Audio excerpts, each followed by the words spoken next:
Hello and welcome back to my channel. So obviously if you've watched the last video you'll see that I was looking a little bit different. I was a little bit frazzled. Obviously I explained in that video what had happened at the weekend.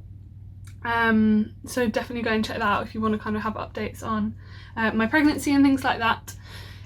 So 37 plus 1 today, it's Monday, and I'm feeling a lot better, a lot kind of calmer. My pain and kind of cramping has actually reduced today. I don't feel it as much. So like I said in my previous video, obviously the latent phase of labour can come and go, especially in your first pregnancy. You can cramp and things for a couple of days and then it can go away and it can come back. It can last a week, it can last 10 days. Who knows, maybe I'll be sitting here mid-October and I still won't have my baby. So it really is kind of dependent on your body, and you just kind of have to follow what it says. So I'm definitely feeling a lot more active today. Been trying to get some stuff around the house and I thought I'd film this video for you. So this video is going to be all about how to naturally induce labour, or things that can help naturally induce labour. Now obviously I am not a medical professional, I'm not a doctor, I'm not a midwife.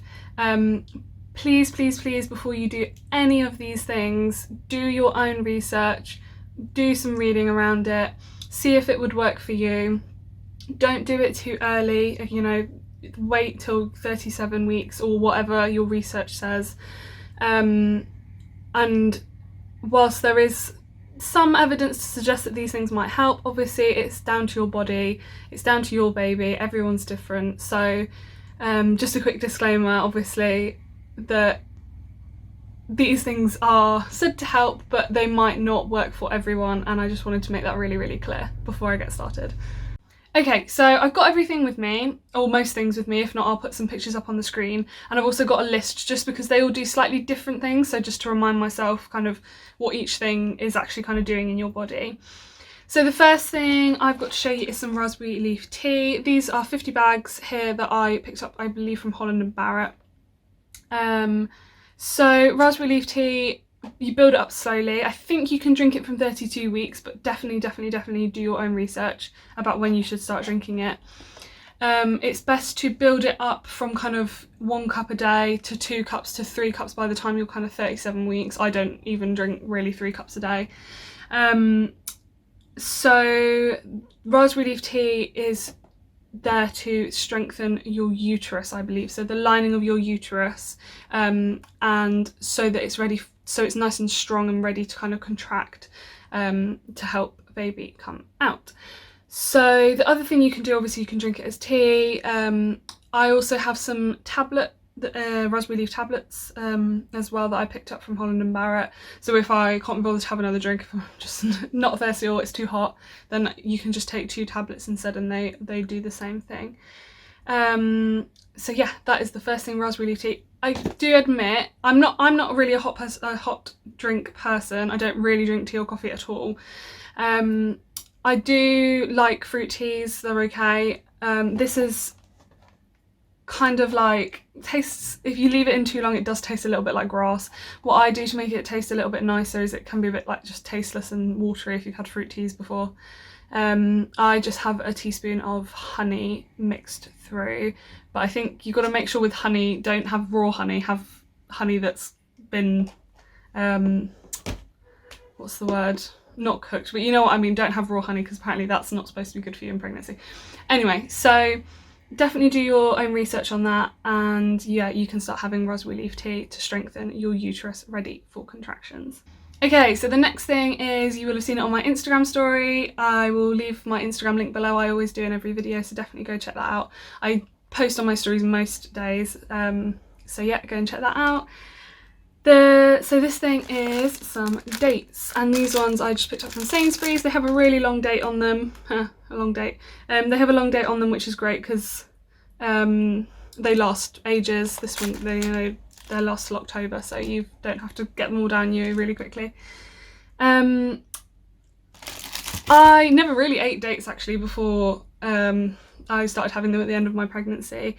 They're nice if you like kind of dried fruit. Very, very sweet, it's kind of like a giant raisin, but a lot sweeter.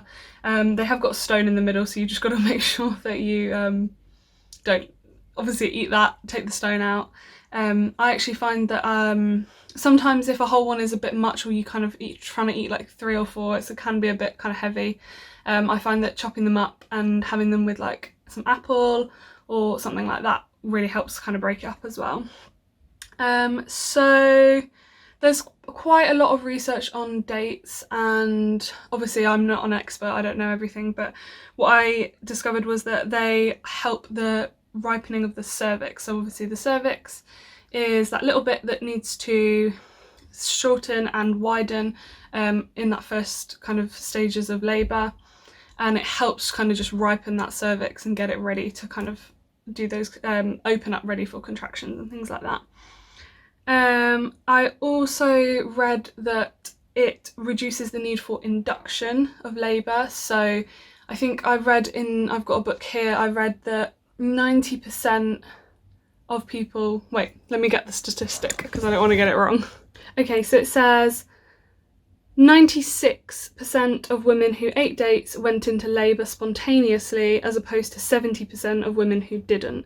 Okay, so obviously going into labour spontaneously just means you don't need to be induced into labour. So yeah, it definitely kind of encourages that spontaneous labour in women as well. In this book it says 6 to 8 every day from 37 weeks. Now that's a lot of dates.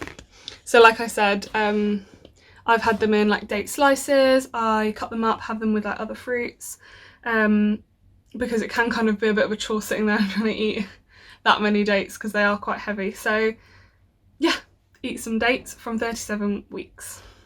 Okie dokie, we'll continue with the food theme, so we'll do all the foods first. The next one that I've got, and I've actually got a little bowl full here, all chopped up, and this is some pineapple. My mum really kindly bought pineapple and she cut it all up for me, and it's in my fridge and I've been eating it since.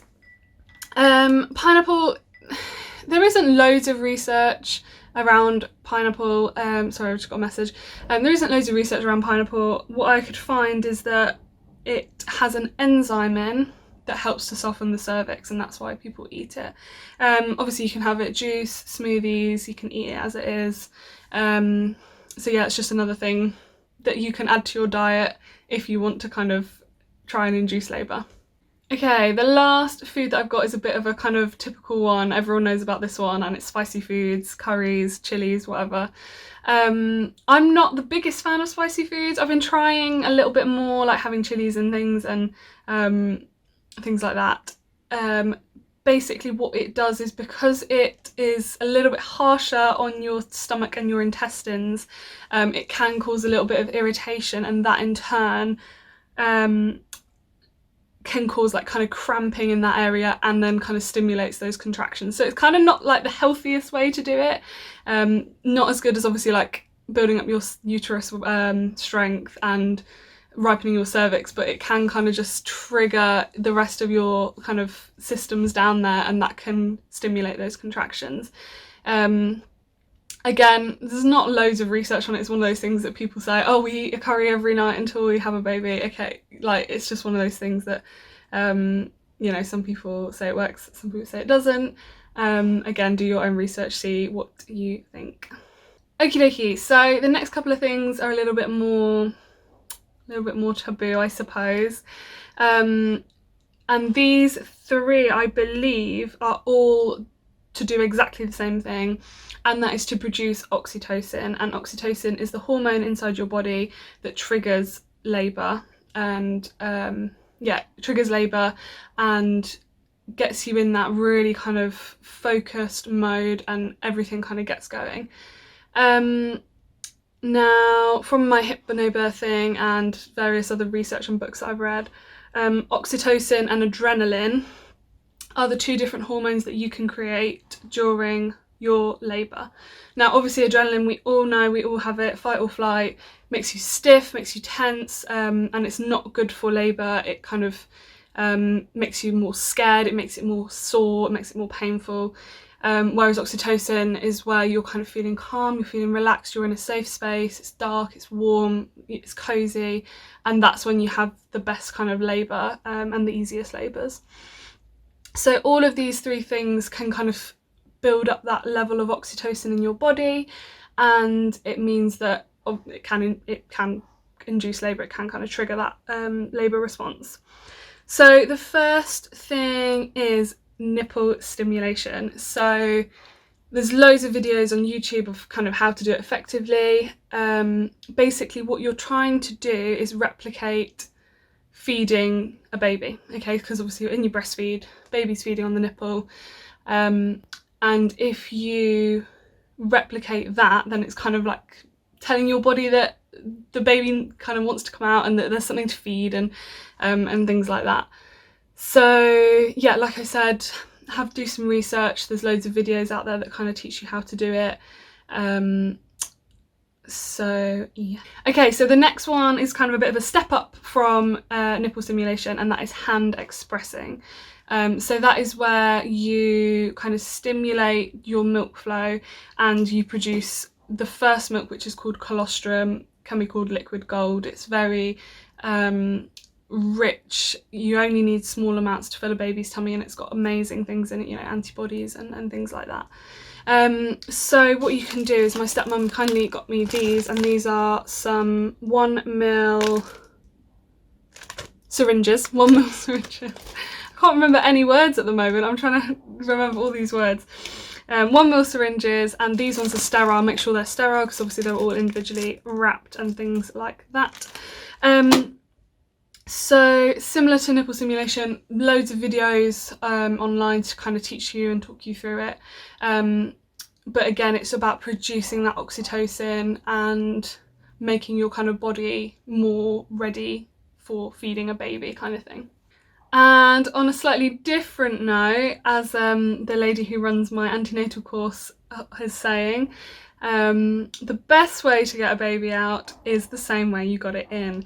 So sex is really, really good for producing oxytocin. Again, female orgasm, you producing all those amazing hormones in your body where you feel loved and calm and relaxed. And in addition, maybe it's too much information, but the male sperm can also help soften the cervix and ripen the cervix as well. So it's kind of like a two benefits of having sex as well. So yes, that is a way that people say can induce labour as well. Okay, so I've got 2 more things on my list. If you know any other ways of naturally induced labour, then definitely comment them down below or reach out to me on Instagram, because I would love to hear some more and obviously share them with everyone. So the next one that I've got is something you do have to be quite careful with. Do your research, wait till 37 weeks,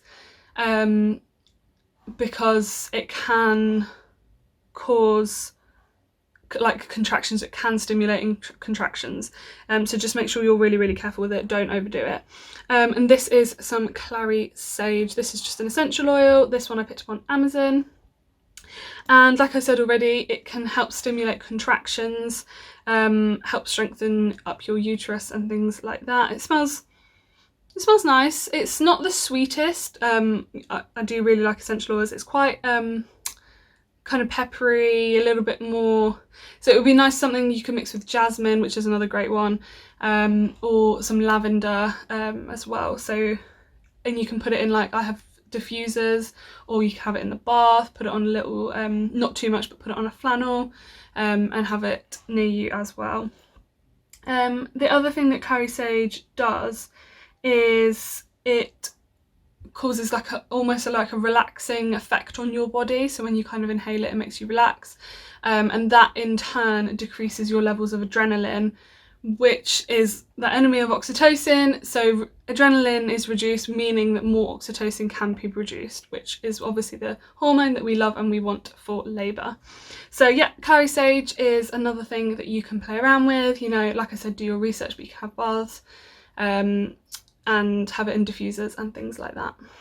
And last but not least, in terms of naturally inducing labour, reflexology is also a really good thing to do.